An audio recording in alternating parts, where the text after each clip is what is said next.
ایک دفعہ کا ذکر ہے، ایک گاؤں میں ایک نیک صالح بندہ رہتا تھا۔ اس کا ایک ہی اکلوتا بیٹا تھا۔ جب اسے معلوم ہوا کہ اس کی موت قریب ہے تو اس نے اپنے بیٹے کو بلایا اور بلا کر ایک نصیحت کی کہ بیٹا کبھی بھی اللہ کی قسم نہ کھانا، چاہے تو مصیبت میں پھنسے ہو، نہ ہی سچی اور نہ ہی جھوٹی۔ کچھ ہی دنوں بعد اس آدمی کا انتقال ہو گیا اور یہ بندہ اس دنیا سے چلا گیا۔ جب لوگوں کو پتہ چلا کہ اس کا والد اس دنیا سے جا چکا ہے تو لوگوں نے آ کر اس سے کہا کہ تمہارے باپ نے ہمارا قرض دینا تھا۔ اب روزانہ کی بنیاد پر کوئی نہ کوئی بندہ آ جاتا اس کے باپ کا کہہ کر کہ تمہارا باپ ہمارا قرض دار تھا، ہمیں ہمارا قرض چاہیے۔ یہ پھر ان سب کو قرض چکا دیتا۔ ایسا کر کر کے یہ سب کو قرض دیتا گیا، جو بھی آتا یہ قرض دیتا گیا۔ کچھ دنوں بعد یہ خود ہی کوڑی کوڑی کا محتاج ہو گیا اور اس کے پاس اتنے پیسے نہ بچے کہ یہ اپنے کھانے پینے کا انتظام کر سکتا، اور اب یہ مفلسی سے کافی تنگ آ چکا تھا۔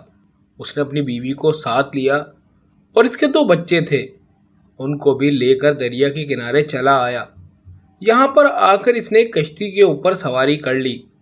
اللہ کی قدرت سے کشتی دریا کے اندر چل رہی تھی تو یہ ٹوٹ گئی اور یہ چاروں کشتی کے ٹوٹے ہوئے تختوں پر الگ الگ ہو گئے اور ایک دوسرے سے بچھڑ گئے۔ کوئی کس سمت چلا گیا تو کوئی کس سمت میں چلا گیا۔ تو یہ بندہ تھا، یہ اپنی بیوی بچوں سے بچھڑ کر ایک جزیرے پر آ پہنچا۔ یہاں پر آ کر اس نے دیکھا کہ کوئی بھی بندہ موجود نہیں ہے اور دور دور تک کسی آبادی کا نام و نشان تک نہیں تھا۔ چلتے چلتے اسے ایک آواز آئی کہ اے ماں باپ کے ساتھ احسان کرنے والے، قدرت الہی اس بات کی متفق ہے کہ تمہیں کوئی خزانہ ملے، فلاں جگہ پر جاؤ، تمہیں خزانہ مل جائے گا۔ یہ پھر اسی جگہ کی طرف چلتا گیا۔ کچھ ہی دیر بعد یہ اس جگہ پر پہنچا تو اسے واقعی میں خزانہ مل گیا۔ پھر کچھ دنوں بعد اتفاق سے وہاں پر کچھ بندے آ گئے۔ جب یہ بندے اس کے پاس آئے تو اس نے ان کی کافی اچھے طریقے سے خدمت کی۔ اب جو بھی بندہ یہاں پر آتا تو یہ ان سب کی خدمت کرنے لگ جاتا۔ اس بات کی خبر اس کے پاس کے علاقوں تک بھی پھیلنے لگی کہ ایک جزیرے پر بندہ رہتا ہے، یہ لوگوں کی مدد کرتا ہے۔ پھر یہاں پر لوگ اس کے پاس آتے گئے اور یہیں پر بستے گئے۔ کچھ ہی عرصے میں یہ سنسان جزیرہ ایک بڑا شہر بن گیا اور یہ جو بندہ تھا اس علاقے کا حاکم بن گیا۔ کچھ دنوں بعد اس شہر کی خبر اس کے بڑے بیٹے کو لگی کہ جزیرے کو آ کر کسی بندے نے آباد کیا ہے اور اس نے جزیرے کو شہر بنا دیا ہے۔ اس کے پاس جو بھی جاتا ہے یہ ان کی مدد کرتا ہے۔ اس کے بڑے بیٹے نے سوچا کہ کیوں نہ اس حاکم کے پاس جا کر کچھ مدد مانگی جائے، تو یہ پھر اسی حاکم کے شہر کی طرف چل پڑا۔ کچھ ہی دنوں میں یہ حاکم کے پاس پہنچ گیا اور آ کر حاکم سے کہنے لگا کہ میں کافی مفلسی میں ہوں، میری مدد کیجیے۔ حاکم نے اس کو نہیں پہچانا اور نہ ہی لڑکے نے اپنے باپ کو پہچانا کہ یہ حاکم میرا باپ ہے۔ پھر حاکم نے اس سے کہا کہ تم میرے ساتھ کام کرنا چاہو گے؟ لڑکے نے کہا کہ کیوں نہیں، میں آپ کے ساتھ کام کر کے کافی خوشی محسوس کروں گا۔ پھر حاکم نے اس کی کافی خدمت کی اور اسے اپنے خاص بندوں میں شامل کر لیا۔ اب اس کا دوسرا جو بیٹا تھا اس کو بھی کہیں سے خبر آ ملی کہ فلاں جگہ پر ایک شہر بس رہا ہے اور اس کا جو حاکم ہے وہ لوگوں کی کافی مدد کرتا ہے۔ اس نے بھی سوچا کہ کیوں نہ قسمت آزمائی جائے اور جا کر اس حاکم سے مدد مانگی جائے۔ یہ بھی پھر اسی حاکم کے پاس چلا آیا اور کہنے لگا کہ میری مدد کیجیے۔ پھر حاکم نے اس سے بھی وہی کہا کہ آپ میرے ساتھ کام کرنا پسند کرو گے؟ تو اس لڑکے نے کہا کیوں نہیں۔ پھر حاکم نے اسے بھی اپنے خاص بندوں میں شامل کر کے اس کے بھائی کے ساتھ رکھ دیا۔ اب ان تینوں کو بالکل پتہ نہیں تھا کہ یہ آپس میں کیا لگتے ہیں۔ دن گزرتے گئے، پتہ نہیں چلا۔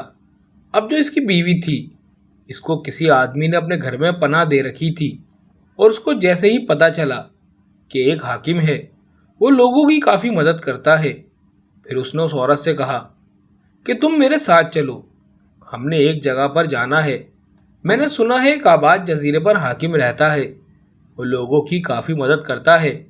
یہ دونوں شہر نما جزیرے کی طرف چل پڑے۔ انہوں نے کشتی پر سواری کی اور سوار ہو کر شہر کے جزیرے پر پہنچ گئے۔ یہاں پر آ کر اس نے عورت سے کہا کہ تم کشتی کے اندر بیٹھی رہو، میں حاکم سے مدد مانگ کر آتا ہوں۔ پھر یہ سیدھا حاکم کے پاس چلا آیا اور آ کر کہنے لگا کہ میں نے سنا ہے آپ کافی سخی بندے ہیں، میری مدد کیجیے۔ حاکم نے اس کی مدد کی اور پھر کہا کہ آپ آج رات یہیں پر گزار لیجیے، صبح ہونے کے بعد آپ چلے جائیے گا۔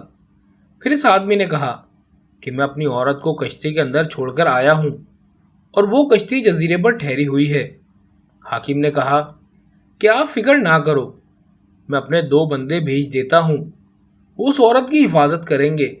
پھر حاکم نے اپنے دونوں بیٹوں کو بلایا اور بلا کر کہا کہ فلاں جگہ پر کشتی رکی ہوئی ہے، آپ لوگوں نے آج رات اس عورت کی حفاظت کرنی ہے۔ یہ دونوں بھائی اکٹھے اس کشتی کی طرف روانہ ہو گئے اور چلتے چلتے یہاں پر پہنچ گئے۔ رات ہو چکی تھی۔ ان دونوں بھائیوں نے کہا کہ اگر ہم میں سے کسی ایک بندے کی آنکھ لگ گئی تو ہو سکتا ہے کہ دوسرے بندے کی بھی آنکھ لگ سکتی ہے۔ ہم ایک کام کرتے ہیں، ایک دوسرے سے اپنے گزرے ہوئے واقعات بیان کرتے ہیں۔ پھر پہلے نے اپنے اوپر گزرنے والے واقعات سنانا شروع کر دیے اور کہا کہ میں، میرا باپ، میرا چھوٹا بھائی اور میری ماں ایک کشتی کے اوپر سوار تھے کہ اللہ کی قدرت سے وہ کشتی ٹوٹ گئی اور اس پر ہم الگ الگ تختوں پر بیٹھ کر ایک دوسرے سے بچھڑ گئے، پھر ہم دوبارہ نہیں مل سکے۔ اس کے چھوٹے بھائی نے پوچھا کہ تمہارے چھوٹے بھائی کا نام کیا تھا؟ بڑے بھائی نے جواب دیا کہ جو تمہارا ہے۔ اس نے کہا کہ تمہاری ماں کا نام کیا تھا؟ اس نے پھر ماں کا نام بتایا اور کہا کہ تمہارے باپ کا نام کیا تھا؟ اس نے پھر باپ کا نام بتایا۔ تو چھوٹے بھائی نے آ کر گلے لگا لیا اور کہا کہ رب کعبہ کی قسم، وہ جو کشتی میں بچھڑ گیا تھا میں ہی تمہارا بھائی ہوں۔ اب جو ان کی ماں کشتی کے اندر بیٹھی تھی وہ یہ ساری باتیں سن کر رونے لگی۔ جیسے ہی صبح ہوئی تو وہ شخص کشتی پر آ گیا۔ یہاں پر آ کر دیکھا کہ عورت رو رہی ہے۔ پھر یہ الٹے پاؤں حاکم کی طرف لوٹ گیا اور وہاں پر جا کر حاکم سے کہنے لگا کہ آپ کے دونوں لڑکوں نے، مجھے لگتا ہے، میری عورت کے ساتھ شرارت کی ہے۔ حاکم نے اس عورت اور لڑکوں کو بلایا۔ جب یہ عورت آ گئی تو حاکم نے اس عورت سے کہا کہ بتاؤ تمہیں ان لڑکوں سے کیا شکایت ہے؟ عورت کہنے لگی کہ ان لڑکوں سے کہو کہ جو رات کو یہ ایک دوسرے سے واقعہ بیان کر رہے تھے وہ دوبارہ سنائیں۔ ان میں سے ایک نے واقعہ بیان کرنا شروع کر دیا کہ ہم 2 بھائی اور میری ماں اور میرا باپ ایک کشتی پر سوار تھے کہ کشتی ٹوٹ گئی اور ہم الگ الگ تختوں پر سوار ہو کر بچھڑ گئے۔ یہ واقعہ ہم نے ایک دوسرے سے بیان کیا تو معلوم ہوا کہ ہم ایک دوسرے کے بھائی ہیں۔ جیسے ہی یہ واقعہ حاکم نے سنا تو اپنے تخت سے اٹھ کر کھڑا ہوا اور کہنے لگا کہ اللہ کو گواہ بنا کر کہتا ہوں، میں تمہارا باپ ہوں جو تم سے بچھڑ گیا تھا۔ اور پھر آ کر ان دونوں کو اپنے سینے سے لگا لیا۔ یہاں پر ان کی ماں کھڑی رو رہی تھی اور یہ بھی کہنے لگی کہ اس ذات کی قسم جس کے قبضے میں میری جان ہے، میں ہی تمہاری ماں ہوں۔ اور یہ اس طرح چاروں بچھڑے ہوئے آپس میں دوبارہ مل چکے تھے۔ اللہ تعالیٰ جب بھی چاہے تو بچھڑے ہوئے لوگوں کو ایسے ملا دیتا ہے کہ ان کے وہم و گمان میں بھی نہیں ہوتا۔